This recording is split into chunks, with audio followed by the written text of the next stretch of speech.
This video is for all you fellas out there who care about bodybuilding, who have the main goal of aesthetics, trying to get hypertrophy, trying to look good, trying to fill out your frame, and the number one progress that you care about is how you look. This is not my goal, but I do respect all forms of fitness.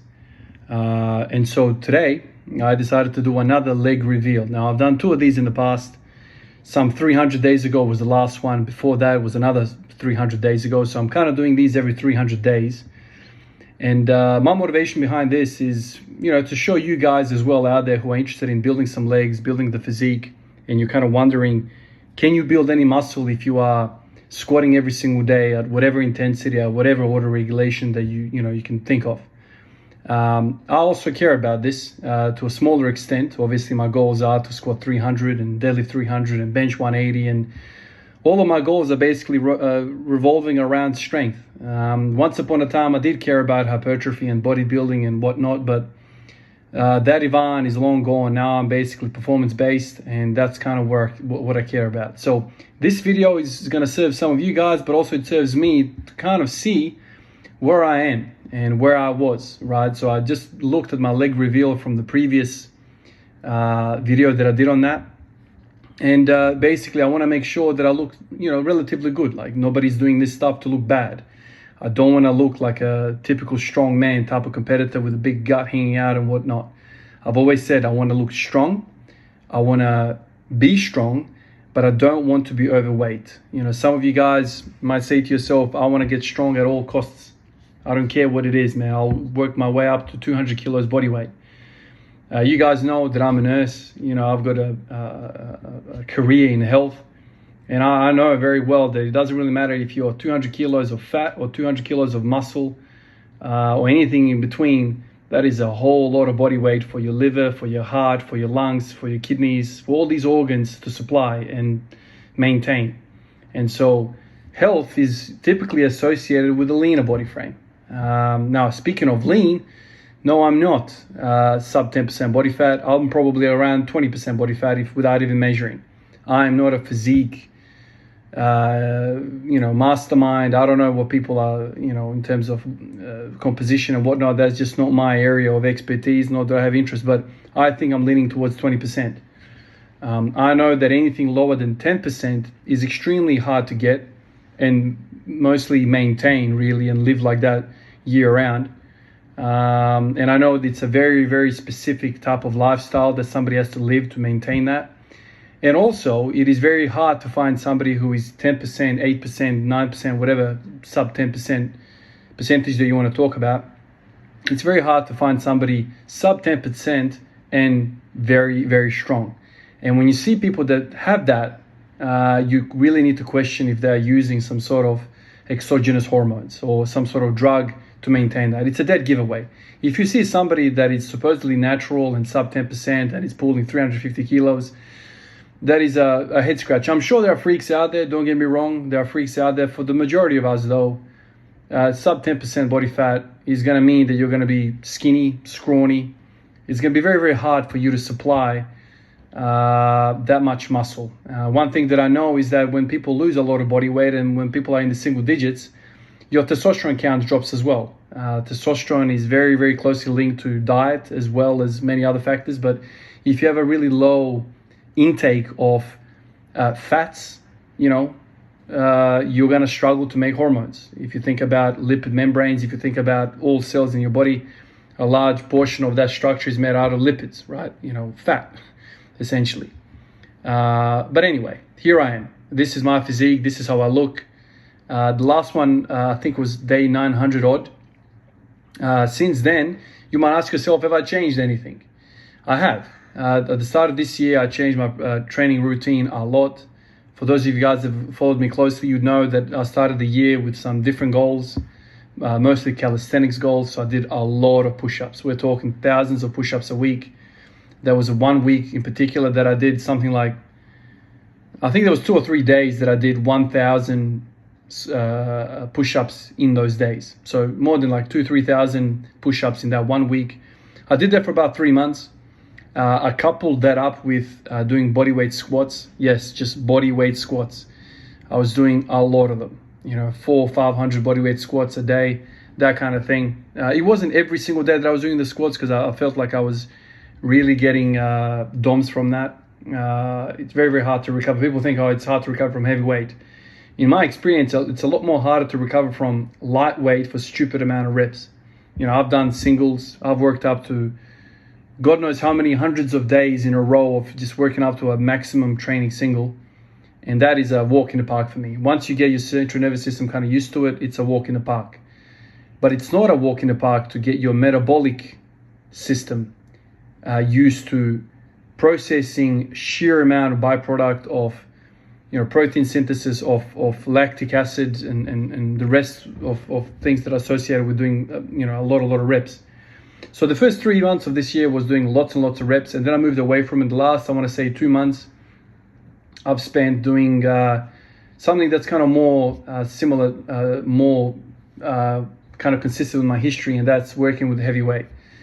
I've done not too long ago, maybe 2 months ago, a 1 month streak, so 31 days of 200 kilo single squats. So every single day for that 31-day streak, I worked up to 200 kilos on the back squat. I followed that up with a bit of a deload somewhat. Started working with front squats, and here I am doing lots of front squats. Now, the first 3 months, what that taught me was that I need to have a lot of volume in the system to feel healthy predominantly. Some of you guys will also know I have this history of hip pain when I don't do a lot of volume. And so the first 3 months completely healed my body. I was doing lots and lots of body weight stuff. I was also lifting, somewhat heavy with the, singles in the training sessions, but the 95% of my time was spent doing these body weight calisthenics movements. My body feels amazing now, absolutely amazing. And so I've taken those lessons from the first 3 months, and basically what I do now is every single time I train, I'll start the session off with 100 reps of just an empty bar. So I'm doing front squats at the moment. So I'm doing 10 sets of 10 of just the bar, empty bar squats before I start piling on the weight every single day. So I'm doing a minimum of 100 reps with the bar every single day. And then I do my working sets, which is basically every other day. I do 10 triples at around 60% in the front squats for triples. So I'm doing that. So in the last leg reveal, I was doing a lot less volume. So I'd like to think that my frame has changed somewhat. I'll let you guys be the judge of that. I think my legs are fuller. Now, my legs do appear, even to me, kind of weird proportions, because my adductors are kind of like the biggest portion of my legs. Adductors and glutes is what grows on me much, much better than quads or hamstrings. So when you look at my quads, in the whole composition of the leg, it looks like, wow, those quads are small. But I feel, I could be wrong, and you guys can probably comment on that. I feel the adductors make everything else look kind of out of whack. But that's what squatting does, right? I don't do leg curls. I don't do leg extensions. I don't do lunges or anything. I haven't done that for a very long time, very, very long time. So what you see here is what squatting does to a human body. Now, my leverages are such. I don't have the greatest dorsiflexion. I don't have the short legs. So structure, proportions, biomechanics comes into play here. Like if you are shorter stature, let's say you have shorter femurs in relation to your tibia and your upper body, you're going to find that you're squatting more upright. And maybe that individual has a tendency to get stronger and bigger, more hypertrophy quads. For me, when I squat, I do tend to lean over a little bit, and what I get is lots of glutes. And my glutes, I'm not going to show you my damn glutes, but my glutes are large and my adductors are large. So those are my primary movers in ATG squatting. And those are the same muscles that allow me to have a relatively good pull. So my deadlift is 260, 265.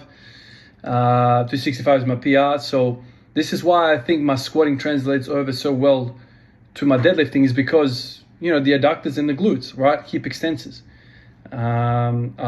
Worked very, very heavily when I squat. So it depends, everyone's built differently. Everyone has kind of different shapes and sizes and whatever, but this is what squatting does to somebody. In the past, a lot of you guys have said to me, oh, you got small legs after the first leg reveal.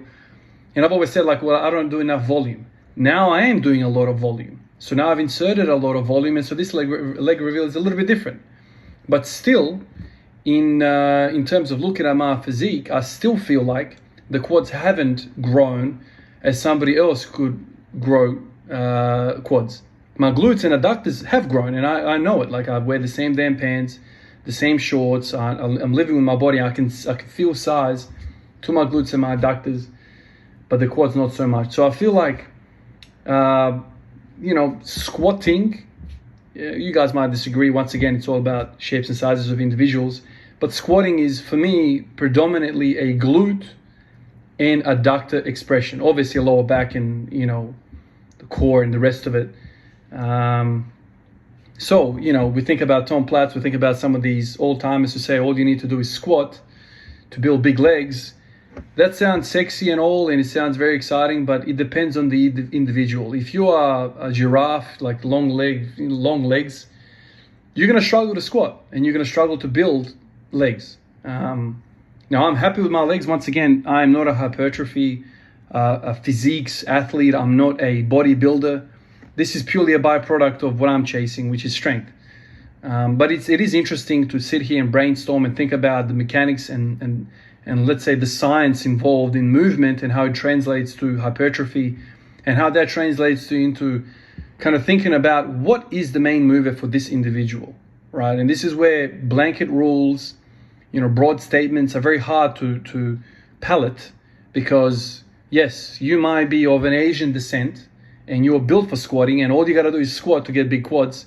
But me, you're from the Eastern European descent, I'm going to struggle with this stuff. So if I was a bodybuilder, right, I'll probably spend a lot of time doing sissy squats, doing Hindu squats, doing hack squats, doing lunges, doing leg extensions, because my biomechanics almost make it very, very difficult for me to engage the quads. I will always get strong glutes out of it. And this is something that people always discuss. My glutes are really sleepy. That's probably because you have short legs. And when you move, you predominantly use your quads. So we all have our go-to, tissue that we use to achieve certain movements. Either you're a squatter or you're a puller. And there's also shades in between that. I am a puller. The craziest thing about all of this is that I've fallen in love with a very difficult movement for me. I am a puller. Deadlifting comes naturally to me, not squatting. But I fell in love with squatting because it was a challenge to work the damn thing out. How do I squat better? And that kind of caught my attention. It's always kind of a situation where you want what you can't have, in a way. But anyway, that's me. I hope you enjoyed the video. I hope you, I guess, take something out of it. If I don't know who you are or the reason why you're listening, but I think it's important. In the past, I've said, no, I don't want to do leg reveals. That's not my thing. I think now I'm taking more of a stance of like, okay, this is even interesting for me. I want to see my progression, not as a lifter only, but also as somebody who trains and wants to look good and wants to have longevity. And so one day I'll be 40 and I want to look back how I was when I was 25 or 30 or 35 or whatever the case might be. So it's interesting to me to see an update. And every 300 odd days, I think it's not going to be too much of a hassle for me to make this happen. Appreciate all of you guys, and I'll catch you in the next one. Peace out. I almost forgot, but there's a name I want to thank. The latest Patreon supporter for me, a fella by the name of Donatas Petrus. He's the latest fella to join the Patreon support group for me. So Donatas, I want to thank you, man. Thank you very much for doing this. It really means a lot to me to have the support of the Patreon group. So all of you guys on Patreon and you, Donatas, the latest edition, appreciate you guys. You do make it easier for me. Appreciate you. Catch you in the next one. Peace out.